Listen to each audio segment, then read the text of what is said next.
Let's talk to Mike Neville now, retired Scotland Yard Detective Chief Inspector, because it's Notting Hill Carnival weekend, of course. So far, 240 arrests, 15 attacks on police officers, use of facial recognition, probably for the first time en masse like this. Let's see how it's going to go today. Mike, very good morning to you.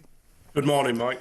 So Monday normally is the day that it sort of gets a bit tasty at Notting Hill, isn't it? So so far it hasn't been too bad. And actually I find the coverage of it has been fairly non-existent. I mean, I was watching the news last night and there was hardly any coverage of Notting Hill at all. Yeah, absolutely. I mean, I think the establishment don't want us hearing the facts. Today is usually the worst day, as you said. If there is going to be any violence, it's usually on the Monday. What's worrying for the police is one of the most important officers will not be there today, and that is PC Rain. The weather is good. And unfortunately, if the weather's good, whilst it's nice if you're a peaceful member going to the carnival or anywhere else on a bank holiday, unfortunately, if the weather's good, this is more likely to result in violence and stabbings and the like. Yeah, that is the unfortunate case, isn't it? What do you make of this use of facial recognition? They arrested 100 people before the carnival started. They said they had a watch list, though, of 16,500. I mean, what sort of people are on a watch list like that? So on the watch list will be people, particularly those involved in gang violence or maybe even drug dealers or those wanted for serious offences who are from from that area.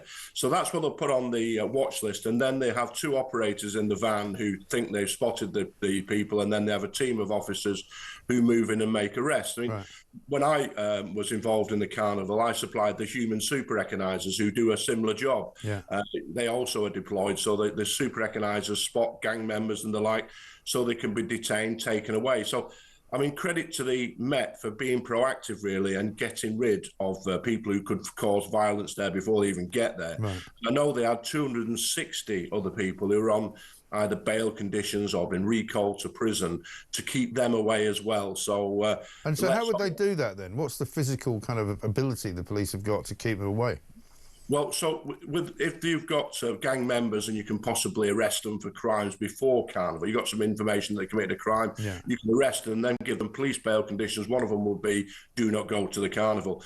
And if people are known to be involved in violence, let's say they were previously involved in carnival and they're licensed from prison, then if they can produce some intelligence that they intend to go there or they're likely to do something else bad, then you can get them recalled. Right, OK. So we'll wait and see what happens throughout the course of the day today. What do you make of this story? It's a migrant story, actually, about migrant hotels, according to Home Office leaks now, are being told they're going to have to actually take foreign criminals, people that we know will have committed serious crimes like arson, and they're now instructing these hotels that they must take them. Well, I just think it's more indication of a broken society, isn't it, Mike?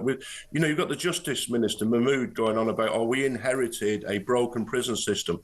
Well, that was over a year ago. You can sort these things out. If I was in charge of prisons a year ago, I would have got the army involved, I would have built some camps, taken over some camps, got them renovated, put in low-risk offenders where, some barbed wire fence and a dog will keep them at bay. And you could deal with a lot of people like that, rather than this attitude, we'll let a load of prisoners out after just a third of their sentence, not even 40% anymore, so we can lock these people up. Or they're accommodating them in hotels. And it sends the wrong message. And all the time, I agree with your previous guest, in the sense that this government isn't committed to locking up offenders. They're lying to the public.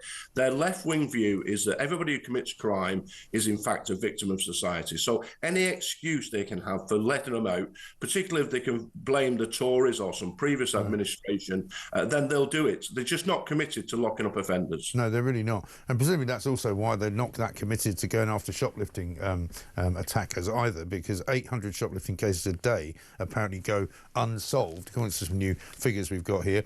I think in the Metropolitan Police Force it's the worst record of all. Only 6% is the charge rate, never mind the conviction rate.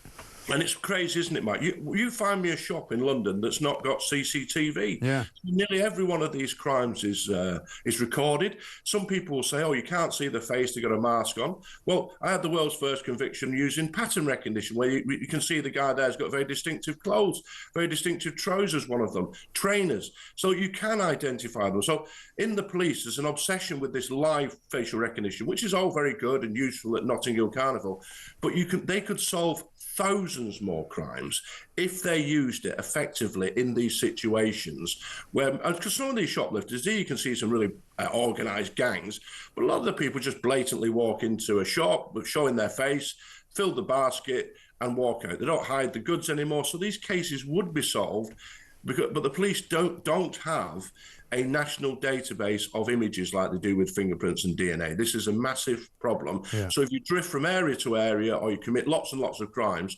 you'll never be linked with images like you would be if you committed multiple crimes and left fingerprints or DNA. Yeah, absolutely right. One final one for you. This is from Scotland. Police officers have been given English classes to improve their reading and writing. I thought at first it was going to be because we were recruiting more people from overseas, but no, turns out that the people coming into the force in Police Scotland are not very well versed in reading and writing. Well, it's quite incredible, isn't it? You think there'd be a test before you get in. You know, I remember, I've got to say, my best English teacher was a guy called Kingsley Harrison, who was a staff sergeant in the Special Investigation Branch in the Army. He taught me how to write in a very fluid way. I could write English very well. I went to a grammar school, but I have to say my best teacher was an Army staff sergeant who showed me how to write reports, and then I could write books. But it's amazing that we've got officers who have to be taught basic English. It just shows how bad recruiting is. The police are absolutely desperate. 30 years ago, people were desperate to get in the police. It was seen as a wonderful career, right. And now the police are desperate to get people. And it's really sad, and it means the public are going to receive a poor service. Yeah, it's not good. Great to talk to you. Mike Neville, thank you very much indeed. Retired Scotland Yard Detective Chief Inspector.